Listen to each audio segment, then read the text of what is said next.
Welcome to today's webinar, Building Your Leadership Brand. Thank you for taking time out of your day to join us. My name is Sarah Rawls, Director of Alumni Learning and Professional Programs at the Emory Alumni Association, and I'm thrilled to be here today with Sarah Savella, a 2005 graduate of the college and one of our partner coaches at the Emory Alumni Association. For those of you who don't know what that means, we have many benefits and resources available to you as an Emory alum of any degree, and our partner coaching program is one of those resources. So we have several coaches, including Sarah, who offer complimentary consultations and then a discount on their services exclusively for Emory alumni.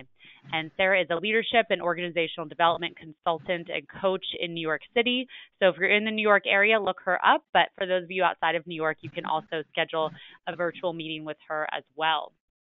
And Sarah and I have been talking about this webinar for a long time. The topics that will be addressed here today have come up in our Alumni Leadership Circle event series. And for those of you who haven't been to one of those gatherings, the Alumni Leadership Circle caters to women in the middle stages of their career as they're moving forward in leadership positions. And we're actually hosting gatherings in DC and San Francisco over the next couple of weeks. So let me know if you're in one of those cities in April, and I'll send you details.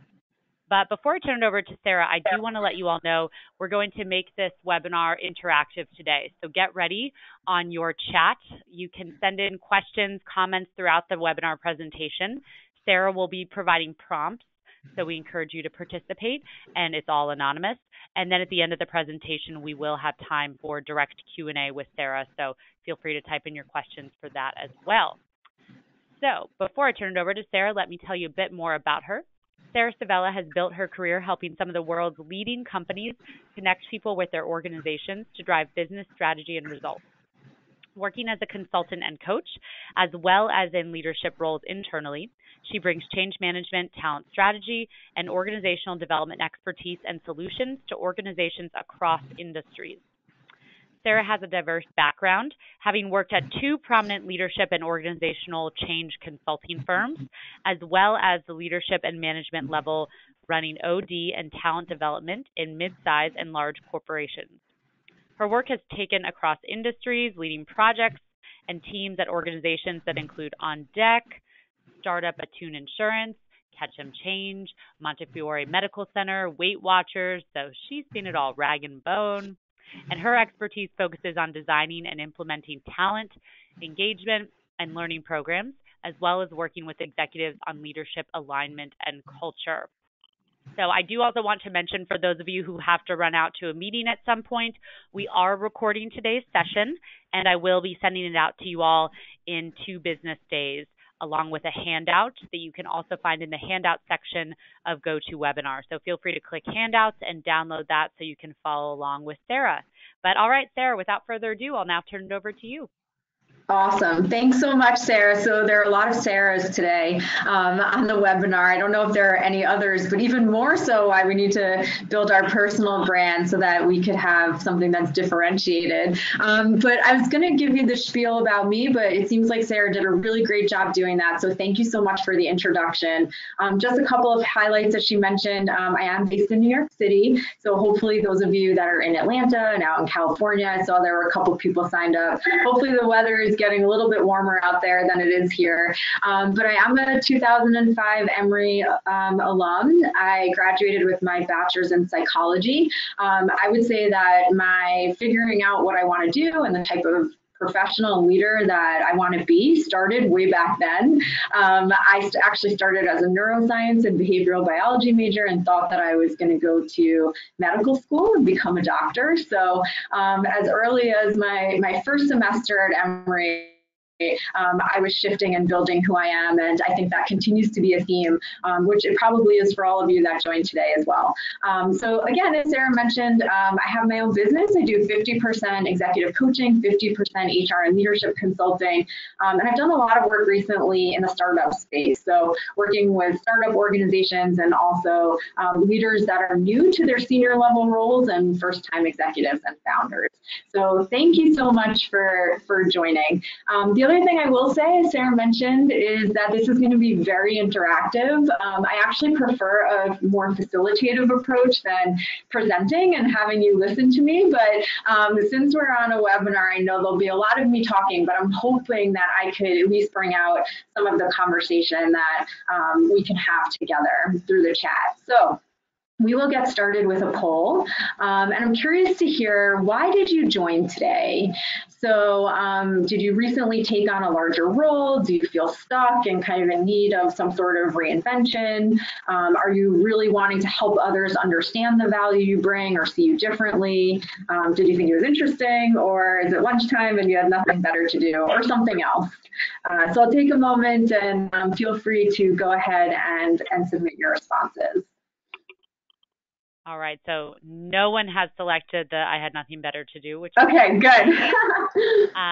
All right, so you all did a great job voting quickly. I'm going to close this out.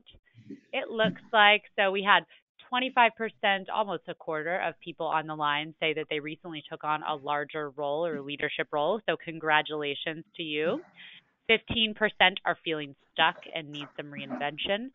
38% need help to help others understand the value that they are bringing to the table. 23% think the topic just seems interesting. So we have a range of people here today, but it's interesting. A lot of people wondering how they show their value. So thank you, everyone, for participating. Great. Awesome. Yes, thank you so much. So let's talk about what we are going to cover today, and hopefully you'll figure out how to attribute that to why you're here. So we'll talk about defining our leadership brands and what it means and why it matters. We'll create an initial leadership brand for ourselves. So again, this is going to be pretty interactive. We'll reflect on where we are in our career and leadership journey. We'll identify who our stakeholders are. So who are the people that we actually need to go out and sell or talk about our leadership brand to, and what's the context within which they view us. We'll think about our kind of real brand versus our ideal brand. I don't know if anyone had a chance to read the article that Sarah had sent out as a pre-read, but if not, you can go back to it afterwards. And it sparked the idea in me to kind of think about where we are today versus where we ideally want to be. And then we'll draft our brand statement live. So we'll be doing that together. And we'll also think through some obstacle strategies and ways to market ourselves. And then also think about our personal board of directors. And we'll talk about what that is in just a few minutes. Okay, so let's do a warm-up. Let's kind of exercise our minds and our typing. And what I want you to do is just chat with us in the chat box. Who is a leader that you admire, and or what is one characteristic that you admire about that leader? It could be someone that you've worked for. It could be a political figure. It could be someone that's a celebrity, but a leader that you admire. And what's one characteristic that you admire about that leader? So I'll give you a minute to type that in, and I'll ask Sarah about some of the responses. All right. Everyone start thinking. So we have Michelle Obama, Winston Churchill, candidness combined with optimism. I really appreciate that. Love it. And I will say, yep, the Michelle Obama and just the grace that she has shown, and also being authentic with us. Obama, genuine, confident. Bill Gates, integrity and showing philanthropy. Okay. Wrote in their former boss, so that's great. You can point to a boss. So yeah, I think a lot of managers who are looking out for their people and actually demonstrating that on a day-to-day that they're looking out for their people.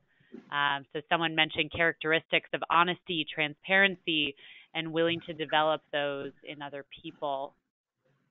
Big picture thinking and execution. Arthur Blank, vision. We have someone here who had a supervisor who tailored her style to each person. I will say I really respect someone's ability to go back and forth and customize their approach depending on the employee. Great. Thank you so much, Sarah. I'm sure some of the others will come in. What I actually created here was just a quick word cloud. I run some classes on emotional intelligence, and whenever we start off and people management, I talk about like what is the best manager that you've ever had, and these are some of the things that come up, and it really reflects everything that you said. So if I could summarize and call some of these things out, this idea of kind of candidness balanced with optimism, genuine or authentic, having integrity. We did hear someone who's a big picture thinker, strategic, someone who has a vision. But what you'll really notice is a lot of the characteristics that we admire are characteristics that really don't have anything to do with someone's intelligence. So while admiring someone that's really smart, and you mentioned Michelle Obama, Winston Churchill, like these are all really smart figures in the world, they stand out to us, at least on first blush, because they show these other more EQ related characteristics. And then if you look over on the right-hand side, there was a study done by the Pew Research Center, which leadership traits matter most to people. So what do we think are 100% essential for a leader? You'll see here honest, intelligent, decisive, organized, compassionate, innovative, and ambitious. So those are some of the qualities to just keep in mind. If we're looking at those things for others, how could we then take that and make them our own as we're creating our own brand and how we show up? So what is a leadership brand? We'll just talk about this for a minute. So it's really an articulation of your unique value proposition that allows you to differentiate yourself as a leader. So if we think about brands in general, so not people brands, but consumer brands, we think about some brands that we love that stand out to us. So for me, I would say Target. Like Target is a brand that stands out. I think most people, when you think of Target, you probably have a similar thought in your mind that I do, like big, overwhelming, but like super organized, has everything that I need. I end up leaving with things that like I didn't even know I needed, but I end up feeling really satisfied when I walk out. So when you think about a consumer brand and then when you think about a leadership brand, they're similar in the sense of like what's the value proposition? Why do we want people to come back for more? So that's how we're defining leadership brand here. It's made up of three components, and as we build our brands today, we'll think about these three components. So it's our past, our present, and our future. So related to the past, what are the accomplishments, skills, performance that we've had? What has made us who we are today? When we think about our present, this is, you know, a current role that we have, a current situation that we're in, things like what our social media presence is, because when we think about marketing, that's a huge part of it. And then we think about the future. So what are our aspirations? What are our goals? And who do we want to be based on where we are today and where we want to go, as well as the behavior and effectiveness that we have as a leader. And then, as I mentioned earlier, it's really a reflection of your real and ideal leadership self. So sometimes I work with teams about creating a team mission, and we talk a lot about like where are we today from a mission standpoint, and then how do we make it a bit aspirational. So I would encourage you as you're creating your brand, especially for those of you that have taken on a new role, you need to kind of think differently or reinvent yourselves. You need to market your brand in a different way. Think about it in terms of how can I make this aspirational, and if it's something that I need to grow into, how do I think about the gaps that I have and how I need to close some of those gaps. And again, feel free to type in any questions that you have as we go. I like to move quickly, so we're going to keep going. So why does this matter? Why does it matter to have a leadership brand? And one of the things that I think people will tell you who have either worked on teams or have been clients of mine, I'm actually not really into the fluffy stuff. So for an HR consultant and an executive coach, I don't like the stuff that feels a little more intangible is usually where I tend not to go. So I want this to be really real for us, and I want us to think about why it really matters. So it leads to success as a leader, it maximizes your influence and impact, and it also creates consistent expectations from the people around us. So people who know they're going to interact with me, they're hopefully going to get a consistent experience from me, and that's going to become part of my brand. And I tried to pull out some stats here. So business executives believe reputation damage is the #1 risk concern. And 87% of this rate this as more important or as important than any other strategic issue. So either we have a whole bunch of executives that are feeling really insecure, or they're realizing that brand reputation is so important because that's really what we have, right? That's what's within our control. There are a lot of things from a business standpoint that are outside of our control, but this is very much within our control. And I think there's a quote that I'm probably not going to get right here, but the gist of it is that we spend all of this time trying to build our brand, and it can really falter very quickly. So the point of this also is if we can stay true to who we are and show up consistently, hopefully our brand will just continue to build and grow over time.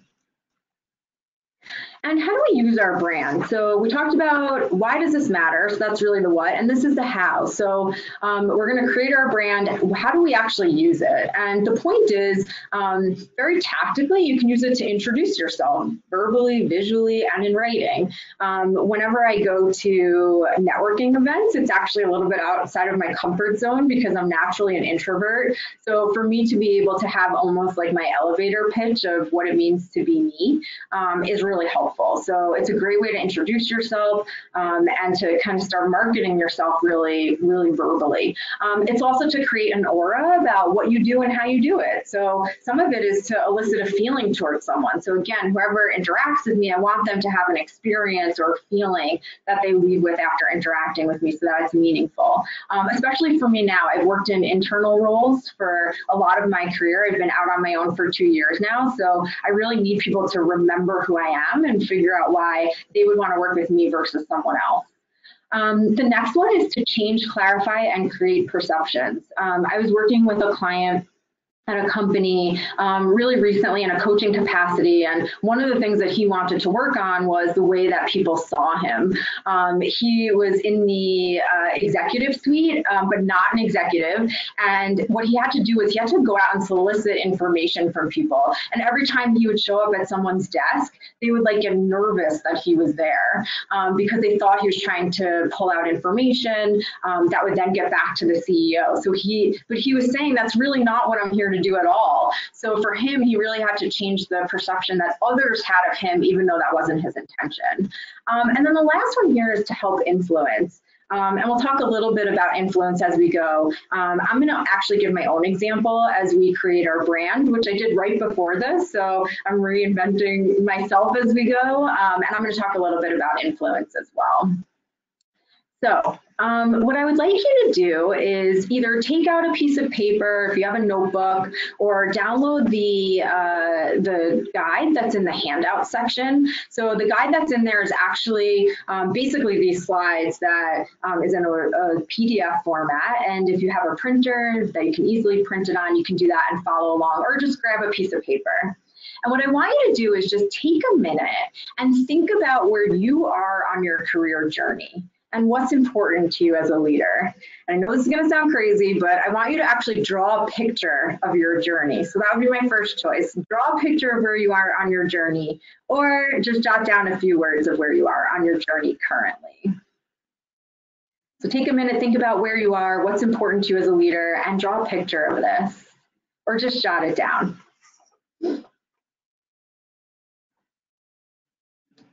And give about a minute to do that, a minute or two.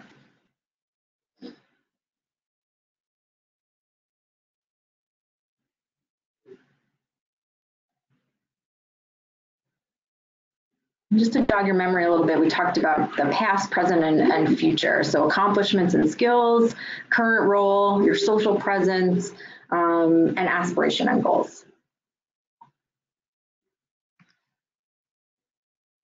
Okay, and then when you're ready, what I would love for you to do is go ahead and type into the chat box some of the highlights of your career journey. So you can describe the picture that you drew. You could just put some of the words in there. So when you're ready, just go ahead and chat that to the group, and Sarah will read some of those out loud.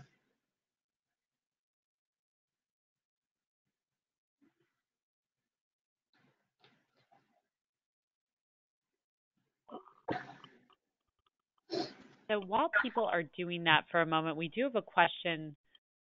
Oh, we have someone here wrote in that they are about a third of the way up a hill. That is the Okay. photo that they drew. I like that.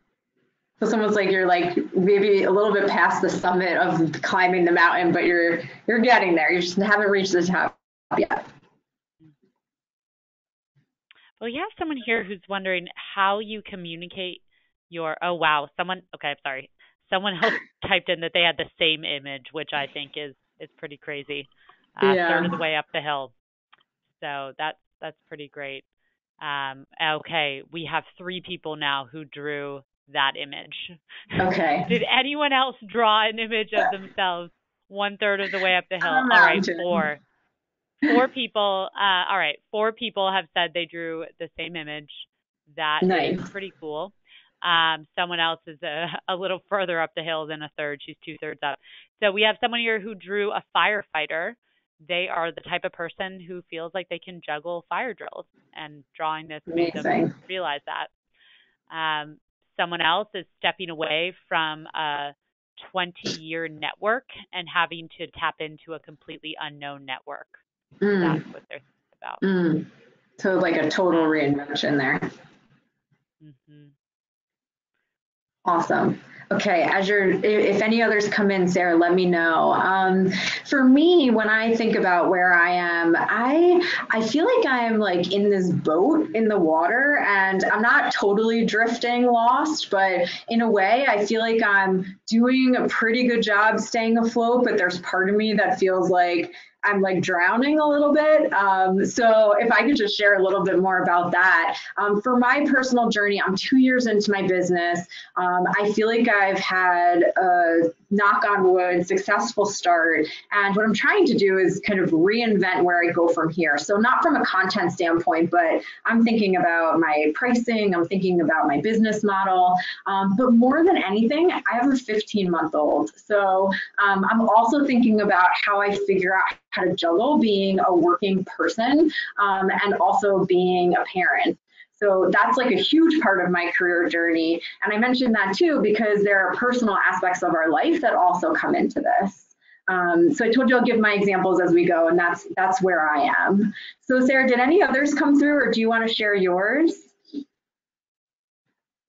So, I actually don't. I do not have one to share at this time. I think it's a really great question, and I'm still trying to kind of sketch mine out. I did a recent drawing exercise as part of another career program, and I do really think that just having to visualize is very helpful. But I'm still actually Yeah. struggling to find right now. So I like this exercise.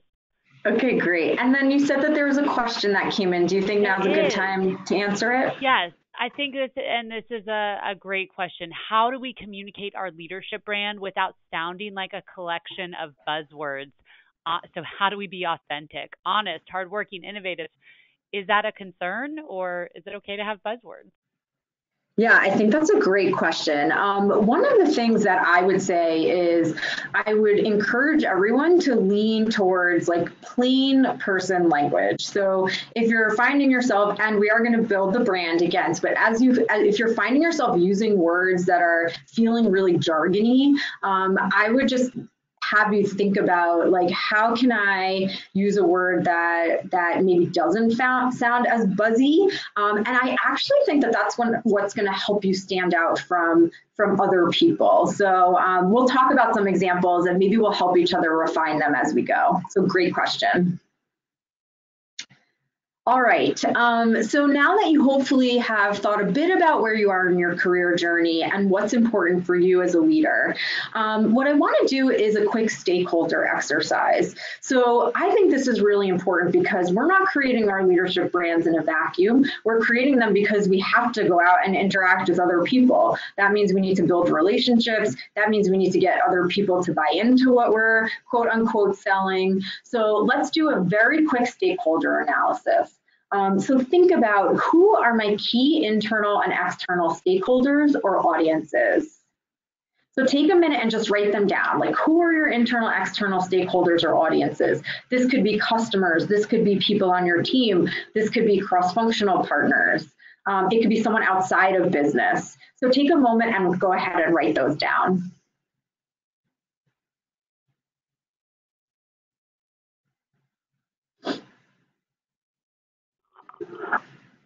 All right, so I'll say while everyone is writing theirs down, I obviously, my stakeholders are alumni, and we have our boards. We have our key volunteers who I interact with most frequently. And then we, of course, have constituents who are also stakeholders who I don't work with as frequently. And then I have my direct team as well as all of the team members, and I'm sure we all experience this, who are not on your team, but who are your sponsors or whose opinion or of you or belief in your reputation is going to be really crucial to you being able to get your work done. Cool. Thanks so much, Sarah. So as you're going ahead and writing these down, what I want you to do is then take it one step further, and that's the middle box. How do these customers or audience groups currently view me? And most importantly, how do I feel about that? So for each of your stakeholder groups, think about how do they currently view you and how do you feel about that?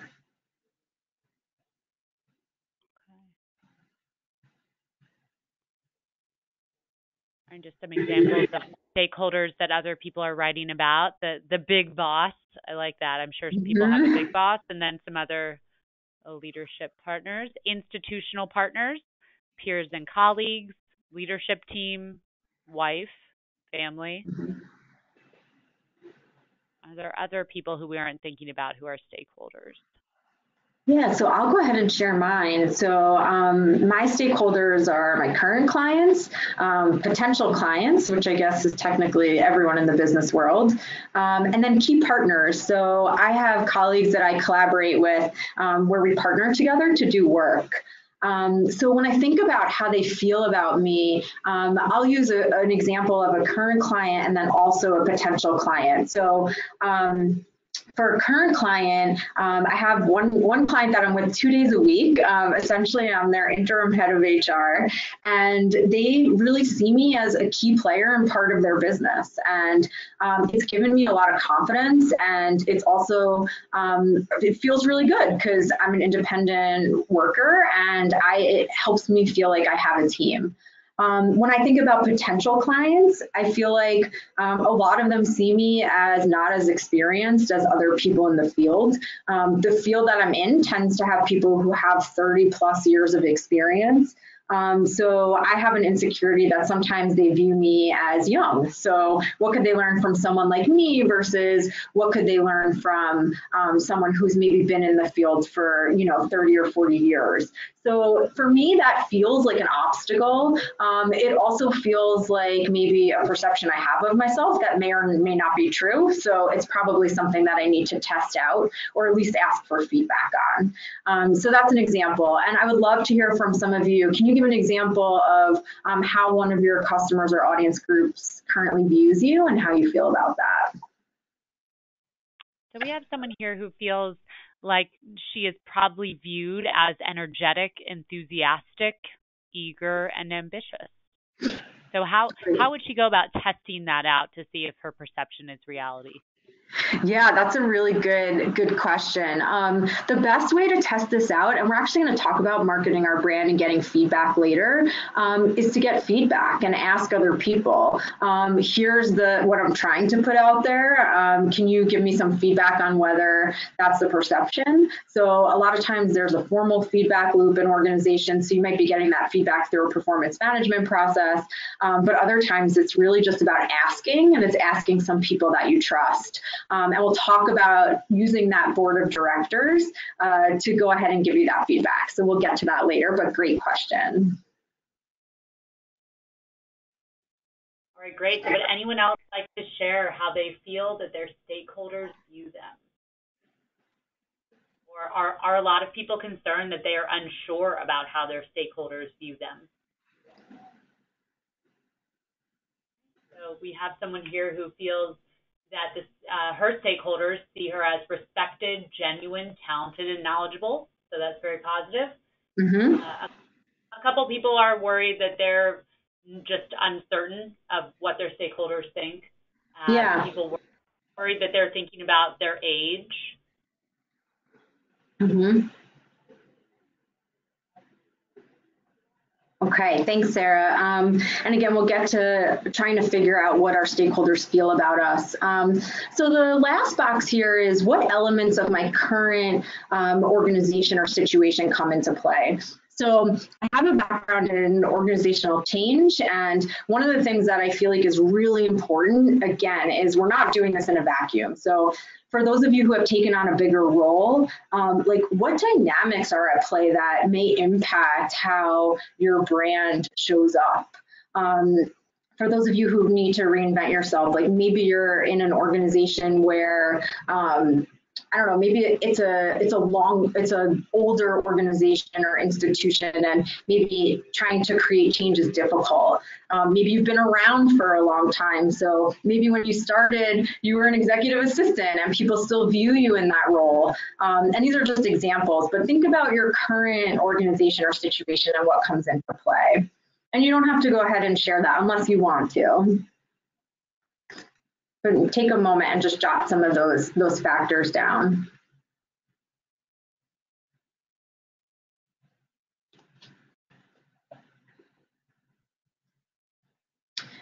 Okay.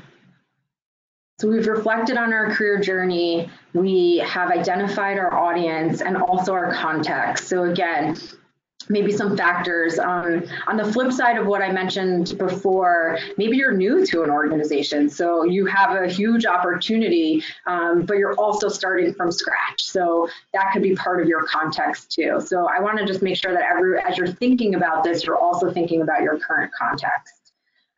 So now let's do some reflection. So reflect on your real leadership self and your ideal leadership self, which I mentioned, that's like the current state and your future state. What are the major accomplishments you've had to date? What makes you unique? What are your strengths and weaknesses?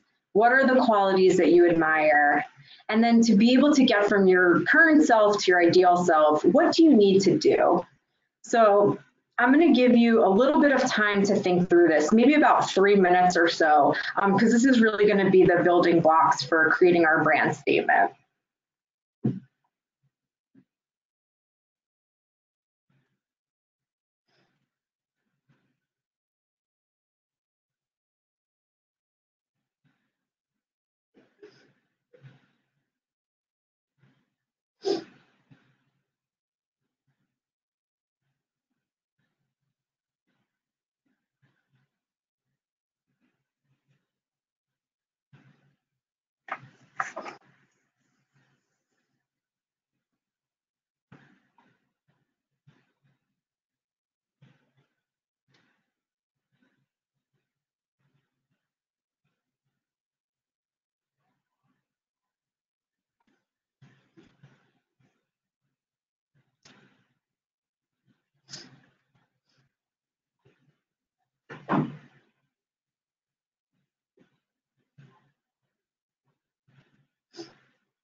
Just to fill the silence a little bit, hopefully everyone is reflecting on these questions and just jotting down some thoughts. And I'm doing the same thing too. So again, I'm kind of building in real time here.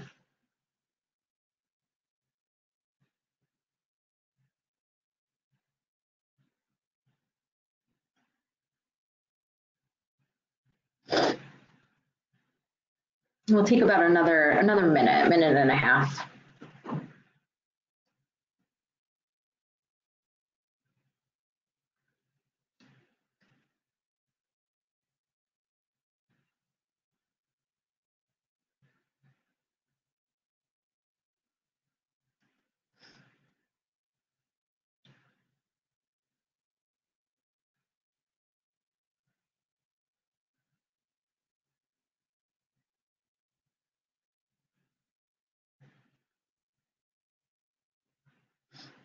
Okay, so as you're going ahead and kind of writing these down, I'll share a little bit about my own. So Major accomplishments I've had to date. I've been in several leadership roles, which to me feels like an accomplishment. I've had the opportunity to lead teams. I've had the opportunity to start my own business and also work on teams that have been really productive.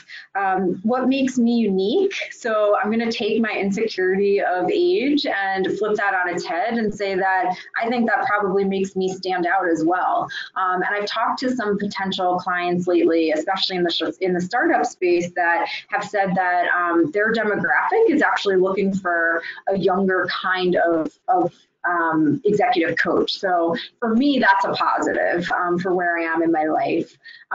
Strengths and weaknesses, I would say strengths are I'm diligent, I am responsive, and I'm a relationship builder. So I don't know if anyone has taken any assessments, but if you've taken strengths finders or even done the MBTI or any of those types of personality assessments, they tend to tell you what your strengths are. One of mine is the ability to build relationships and also the ability to execute. One of my weaknesses, which shows up for me and is a challenge right now, is around influence. So influencing others is not a place where I'm super comfortable. So in the selling process of myself and my business, I struggle. Leadership qualities that I admire, probably a lot of the ones that we talked about, people who can be authentic, who can create a vision and bring people along the journey.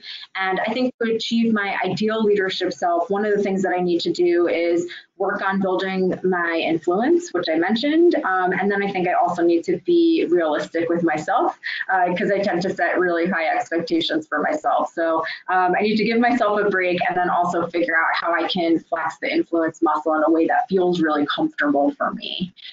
So I would love to hear some of your thoughts. Sarah, maybe you could go ahead and shout some of that out. You can answer one question, many questions, all the questions, but talk to us a little bit about kind of what makes you unique. How do you achieve your ideal leadership self?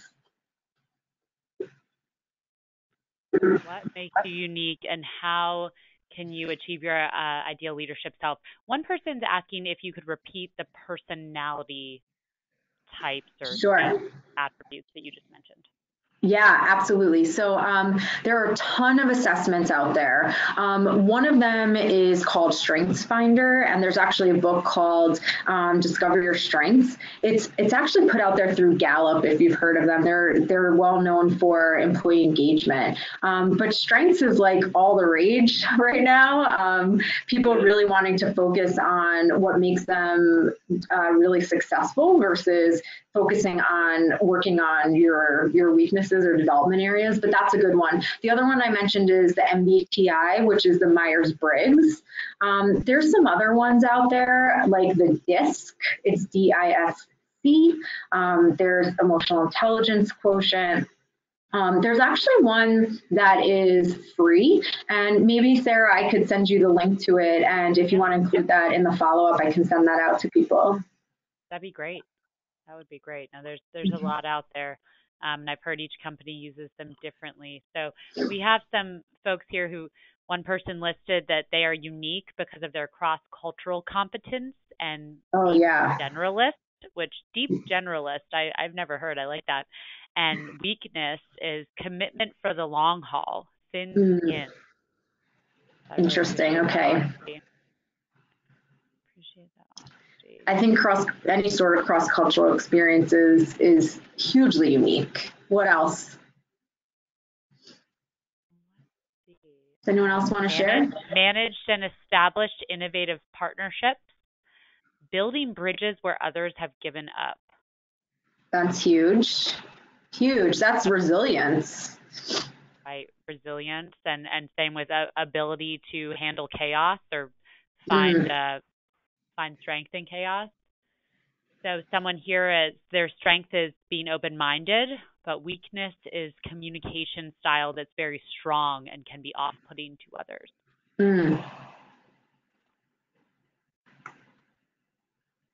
Okay, thank you. Some of the comments about kind of resilience and being able to create order out of chaos. It reminds me of kind of the world, like as we think about organizations that we're living in and the world we're living in. If anyone's heard of this idea of the VUCA environment, VUCA, so it's volatile, it's uncertain, it's complex, and it's ambiguous. So I think anyone who's able to create some sort of order or remain resilient amidst all of the change that companies and our world is facing, it makes them very unique. Has any others come in? We have not had any others come in, so I am hoping that means everyone is sitting there thoughtfully writing away on this. Okay, great. I'm very curious to hear what the blocks are to achieving their ideal leadership self. I will say usually what I hear is that it's other people around them, either their difficult direct reports or constraints with leadership. So I'd be curious to hear if people see other barriers to their ideal leadership self. Yeah, great question, Sarah. We're actually going to get to barriers. So as you're all thinking about this, we're going to talk about what's standing in our way and how to overcome them. Okay, so we're getting there. I know the buildup we're getting there. So what I want you to do is circle some of the words that you wrote down from steps 2 and 3 that resonate with you for your brand. And we're going to use those inputs to construct your brand statement. So for the person who described resilience, I think you could go ahead and circle that. For the person who described, cross-cultural expert, you can go ahead and circle that. And then what we're going to do is actually craft our brand statement. And it does not have to be perfect. This is like, we're doing this in 45 minutes, but at least it's a starting point. So, and it also really doesn't even have to follow this format. But again, if we think back to how we use our brand and the ability to go out and talk about it and market it, or at least just know it for ourselves so we can figure out how to embody it, you can use this format. And this is also in the handout. But if I'll go ahead and share mine. So I want to be known for being I want to be known for a unique and solid experience working with my partners. So I chose the words unique because I want to stand out and I want to provide a solid experience, which to me makes it seem like people can rely on me. So I want to be known for a unique and solid experience working with my partners, to current clients and prospects, so that I can grow my business while balancing my role as a mom. So that was my current, as of right now, leadership brand statement. So I'm going to give everyone a couple of minutes to write their statement, and I'm hoping that some people will share.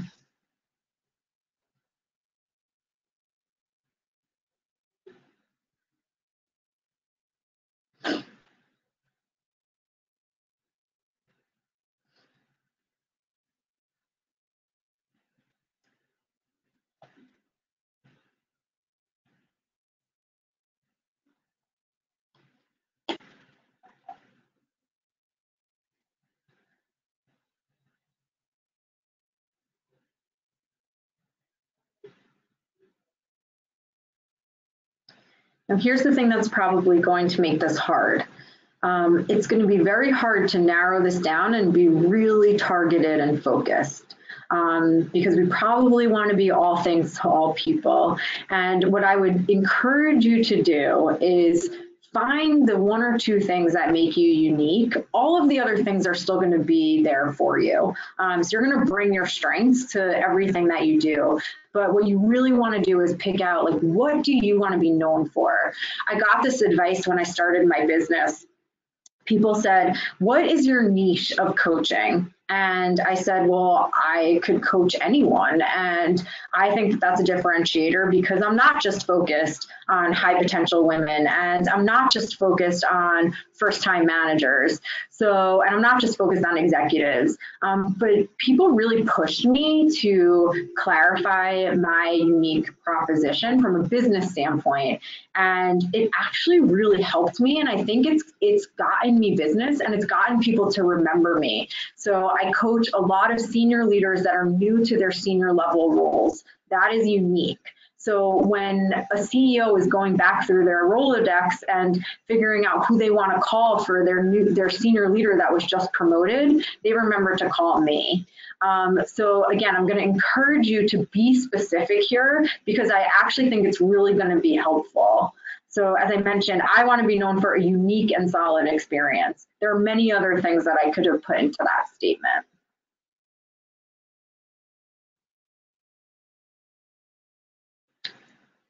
So does anyone brave want to go ahead and type into the chat box your brand We statement? do have someone here, but I encourage others to follow. Again, this is anonymous. So I want to be known for being ambitious and confident to my internal customers and leadership so that I can continuously grow in my field. Awesome. Thank you. Have we gotten any others yet, Sarah? We have another one. I want to be known for driving impactful change to my team and constituents so that I can achieve status as a leader. Okay, great, thank you. As others are typing in, I'll make two observations. I'll make some observations about these two. One is I did not hear very jargony buzzwords, so good job on that. It's very clear to me that you want to be known for being ambitious and confident and driving impactful change. That's meaningful, it's specific. And you want to grow in your career and have status as a leader. So I think those are realistic and achievable. And what I would say too is when you think about your "so that I can" part of your statement, that's where you should really think about where am I today versus where do I feel like I need to be and how can I work to close those gaps. Have any others come in? Yes. I want to be known for authentically improving processes to my supervisees and managers alike so that I can enhance the company holistically and be valued for my organizational wants. That's Great. hard. Oh, I'm sorry, organizational skill set. Great. Thank you. Thank you. That's great. Again, super, super specific. Like, I think I love that it's really specific because I think that's what's going to make you stand out. All right, we Any have a couple others? more. Okay. I want to be known for being a knowledgeable, hardworking, and valuable asset to the principals of my company and our investors so that I can deliver results and continue to take on more responsibilities. Cool. Great. And I like that this person put in there deliver results because at the end of the day, that's what it's about too, right? Like our value in many cases at work at least is based on what we can deliver. So how do we make sure that we're building our brand so that we could create something really actionable and deliver results? Yep, absolutely.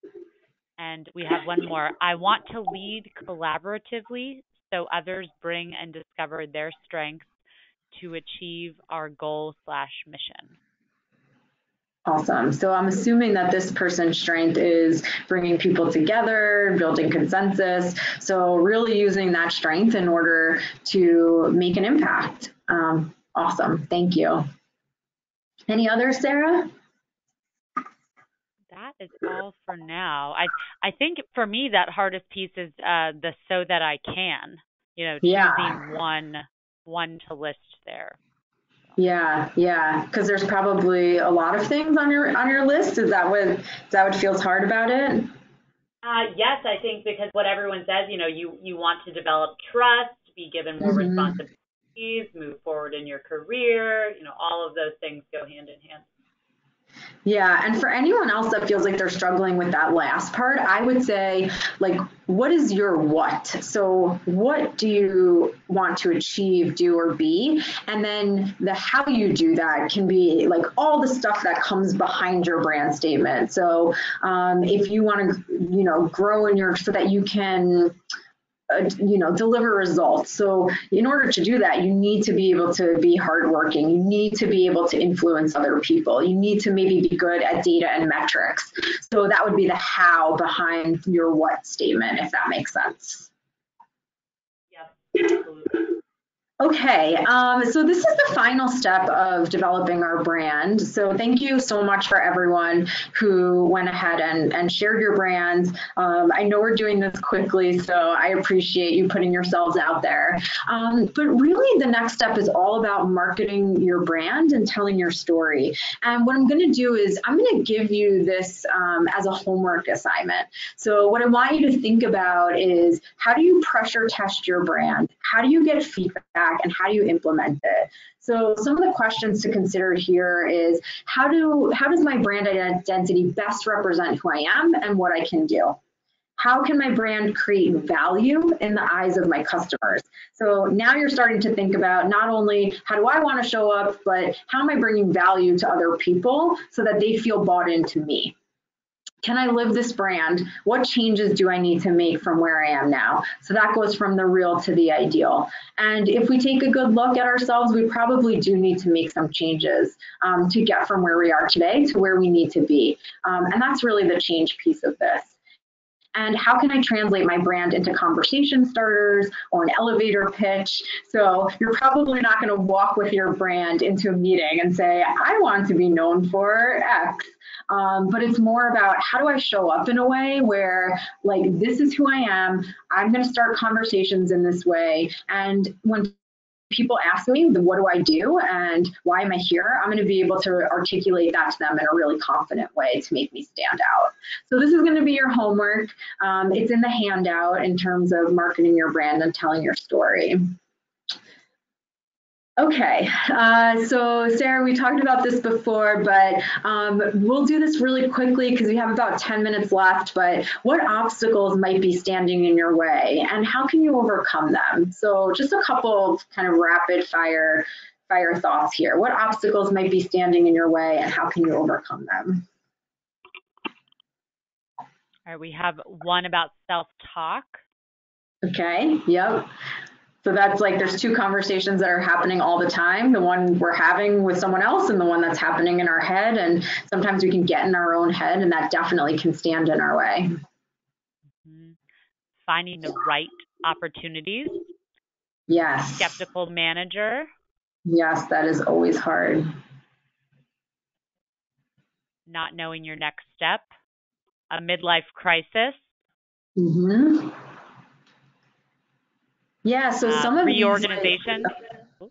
some of these, actually, that's a great example, like a reorganization or a skeptical manager. Those are things that tend to be outside of our control. So figuring out how to overcome them is a little bit more difficult, because that's where you really need to engage someone else, whether it's that other person, whether it's part of the organization. And then there's the obstacles like the self-talk or the midlife crisis, and how do we overcome them for ourselves and make sure that we're acknowledging what's going on and then figuring out strategies that are tangible in order to move forward.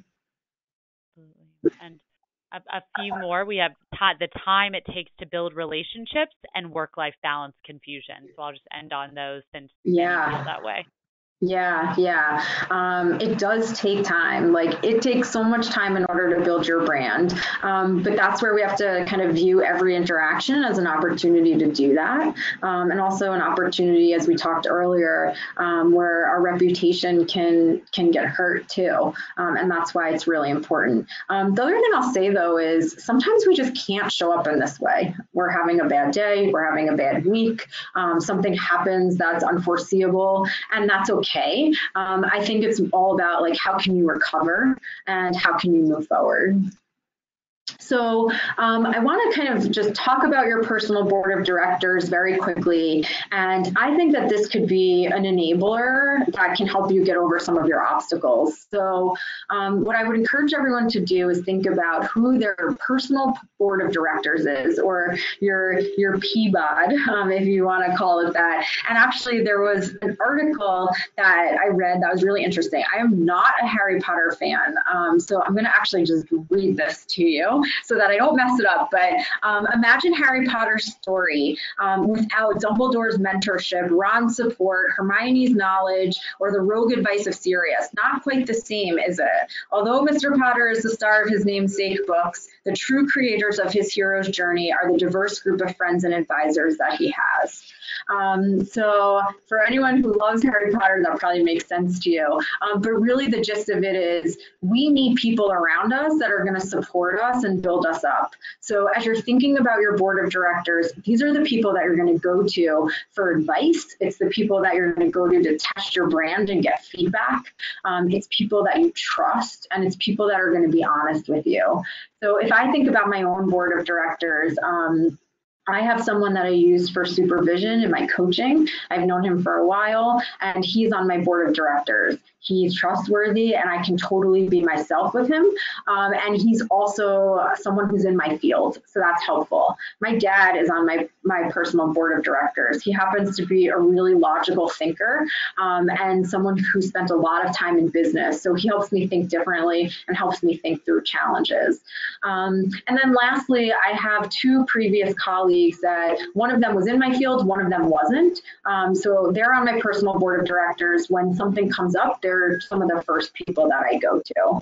So think about someone who's a connector, can help you build bridges, someone in your field, someone who's completely outside of your field, someone that you can also give back to. So maybe you're also on their board of directors, or maybe there's something else that you can do to help them. And someone who's had a similar experience than you have. And just in the interest of time, something for you to think about outside of today: who comes to mind for your board of directors? What matters most to you when you're pulling it together? Is there anyone that you already consider on your board of directors that you can go talk to about your brand? Is there anyone that you feel like you'd want to add? So some things to think about outside of today. So your two homework assignments are to think about how to market your brand, and then also start to build your personal board of directors. And then finally, as we wrap up, this image is really just to show that this is a journey. You will probably be thinking about your leadership brand many times over the rest of your career history. And it's not linear. So this is circular. Your key stakeholders are going to change. You're going to market and evolve your brand continuously. Your personal board of directors is going to change, which is all going to impact how you craft your brand statement and show up with that in mind. So with that being said, in the 3 minutes that we have left, I'm wondering if there are any questions or any other thoughts that people would like to share with the group. All right, Sarah, thank you so much for all of this. I really appreciate that we can rewatch this webinar and go through these exercises again at our own pace, and maybe bringing in some people on your board of directors to help you think through some of these questions. Lots of homework for us moving forward. So I appreciate that. I do have a question here. If you are switching industries or job functions, or going through this restructure that many people wrote about, how drastically should you change up your board of directors? Yeah, that's a great question. I think it's almost like you can have a rotation of your board of directors. So there might be 1 to 2 people who are always going to be core. And that's probably really important because they know you and they've seen you over time. So they can help you come back to who you are. But then I do think it makes sense to add some new people to your board of directors. And again, this is something that happens organically and in your mind. So you probably don't go out and say, hey, will you be on my personal board of directors, although I have done that. So it's not like you have to ever kick anyone off, but I think it's more about who are the core 1 to 2 people that know you and should always be there for you, and then how do you make sure you're refreshing that so that you can continue to grow and evolve as well. Great question. All right, fantastic. And how will you share the link for the future, or the free leadership assessment, in the follow-up email? I will send out information on our YouTube channel where we have our webinar archive, and we'll house this webinar recording. I'll send out Sarah's handout along with her website and that leadership assessment. So we'll make sure that you all have that. And since there aren't any other questions at this time, I do want to just remind people we have many events coming up. If you want to get together in person, to keep an eye out for those potential new folks on your board of directors.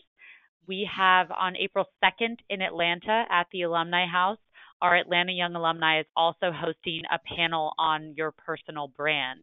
So if you'd like to come out to that workshop, please do. It should be a good time. And then on April 18th, over lunch at the Commerce Club in Atlanta, we're going to be talking about criminal justice reform. So totally different topic. That's more of a personal interest, but we do hope that you'll come out and hear from experts within our Emory community on that topic. If you're joining us virtually, our next webinar is on April 11th, and it's on sustainable fashion. So we'll have some alumni experts in that space joining us. But those are just a few of many opportunities we have coming up in cities around the country and also online. So please take a look at our event calendar. I'll send it out. And Sarah, thank you so much for being here with us today. Everyone, again, check out Sarah on our coaching partner website if you'd like to schedule a free consultation with her. Cool. Thanks so much, Sarah, and thanks everyone for your participation. All right. Have a good day. Bye. Bye.